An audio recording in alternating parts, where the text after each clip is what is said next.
Games 2023 जो आयोजित होगी चाइना के हंगझू शहर में, उसमें इंडिया हिस्सा लेती हुई नजर आएंगी क्रिकेट कंपटीशन में। बता दें कि 2010 और 2014 के क्रिकेट कंपटीशंस जो एशियन गेम्स में हुए थे उसमें इंडिया ने हिस्सा नहीं लिया था। तो इस बार की एशियन गेम्स तो बहुत ही खास होने वाली है क्रिकेट प्रेमियों के लिए, और इसी के चलते बीसीसीआई ने एक 15 मेंबर की स्क्वाड की घोषणा भी कर दी है जो एशियन गेम्स में इस बार हिस्सा लेगी। तो अगर आप जानना चाहते हैं कि ये 15 मेंबर की स्क्वाड कैसी दिखती है और कौन कौन से खिलाड़ी इसमें हिस्सा लेंगे, तो जुड़ जाइए और देखते रहिए the outside view powered by Elista. Smart हो रहा है इंडिया, जैसे इंडिया में बना Elista smart LED TV with world class clarity and amazing features.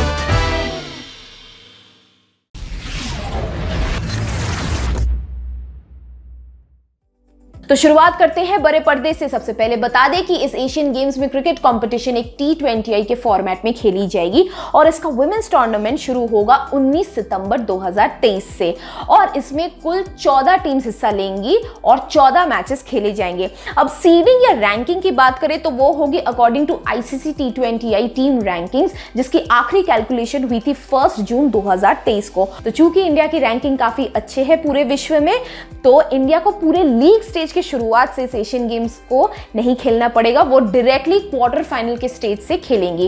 अब आते हैं जिसका सबको इंतजार था, द स्क्वाड एनालिसिस। तो बीसीसीआई द्वारा जो अनाउंस हुई है 15 मेंबर्स की स्क्वाड, वो कैसी दिखती है, कौन कौन से प्लेयर्स नई तरीके से शामिल किए गए हैं और कौन से इंटरेस्टिंग मूव्स किए गए हैं।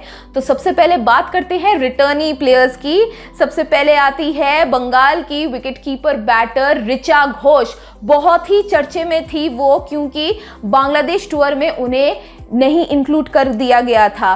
कोई ऑफिशियल कंफर्मेशन नहीं मिली थी, पर एक रिपोर्ट्स सजेस्ट कर रही थी कि हो सकता है ऋचा ने अपना फिटनेस टेस्ट फेल किया था, वो सक्सेसफुल नहीं हुई थी उसको पास करने में, पर उसका कोई ऑफिशियल कंफर्मेशन नहीं है। पर खुशखबरी ये है कि ऋचा को वापस लाया गया है इस एशियन गेम्स के स्क्वाड में, और हम पूरी उम्मीद करते हैं कि उनको खेलने का मौका मिले और वो अच्छा प्रदर्शन अवश्य करे।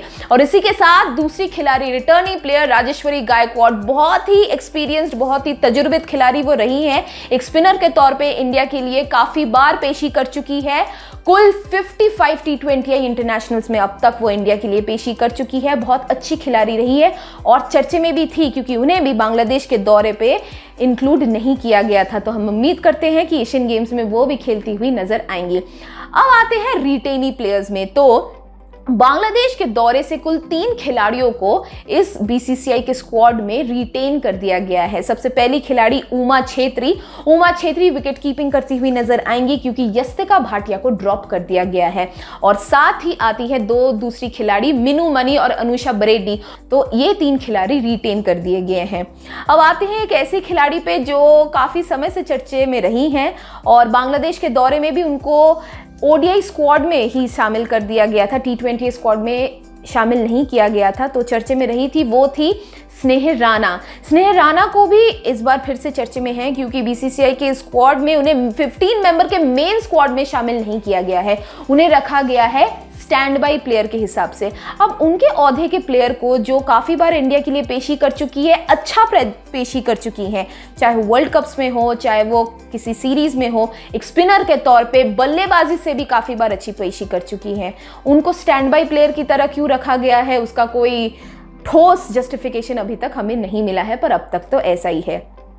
अब आते हैं 2 ऐसे खिलाड़ियों के बारे में बात करने की जिन्हें मेडन कॉलअप्स मिला है। तो सबसे पहली खिलाड़ी आती है बंगाल की pacer Titas Sadhu under 19 world cup South Africa में इंडिया का हिस्सा थी, और इंडिया जो टूर्नामेंट जीती थी फाइनल में इंग्लैंड को हरा के, उसका बखूबी वो हिस्सा तो थी ही, और बेहतरीन प्रदर्शन करते हुए इंडिया के लिए वो प्लेयर ऑफ द फाइनल चुनी गई थी। और इसी के साथ जो इमर्जिंग एशिया कप फाइनली में इंडिया ए ने जीती थी बांग्लादेश को फाइनल में हरा के, उस टीम का भी तिताश हिस्सा थी। तो तजुर्बा तो उनके पास बहुत हो गया है कॉम्पिटिटिव क्रिकेट का, और इस बीसीसीआई के स्क्वाड में भी उन्हें मेडन कॉलअप मिला है। और आखिर में दूसरी खिलाड़ी जिन्हें मेडन कॉलअप मिला है वो है पंजाब की ऑलराउंडर कनिका आहूजा। बता दें इमर्जिंग एशिया कप में इंडिया ए का हिस्सा थी और फाइनल में उन्हें प्लेयर ऑफ द फाइनल चुना गया था, जो बांग्लादेश को हरा के इंडिया जीती थी।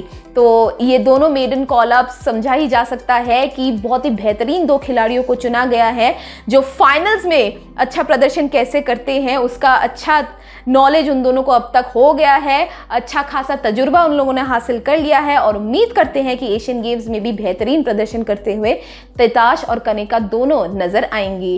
इसी के साथ स्क्वाड एनालिसिस के रिव्यू को यहीं पे समाप्त करते हैं और हमारे दर्शकों को हम बता दें, एक दरख्वास्त है कि हमें कमेंट सेक्शन में लिख के बताइए कि क्या आप सहमत है बीसीसीआई ने जो एक 15 मेंबर्स का स्क्वाड अनाउंस किया है, जिन खिलाड़ियों को उन्होंने शामिल किया है, क्या आप उनसे सहमत हैं उनके डिसीजन से और जो मूव्स उन्होंने की है, क्या आप उनसे खुश हैं? अगर नहीं है तो हमें कमेंट सेक्शन में ज़रूर बताएं। अगर हैं तो कौन कौन से खिलाड़ियों को आप देखना चाहते हैं कि वो इस एशियन गेम्स में खास प्रदर्शन करते हुए नजर आएंगे, हमें ज़रूर बताएं कॉमेंट सेक्शन में। और आप देख रहे थे the outside view powered by Elista. Smart हो रहा है इंडिया, जैसे इंडिया में बना Elista smart LED TV with world class clarity and amazing features.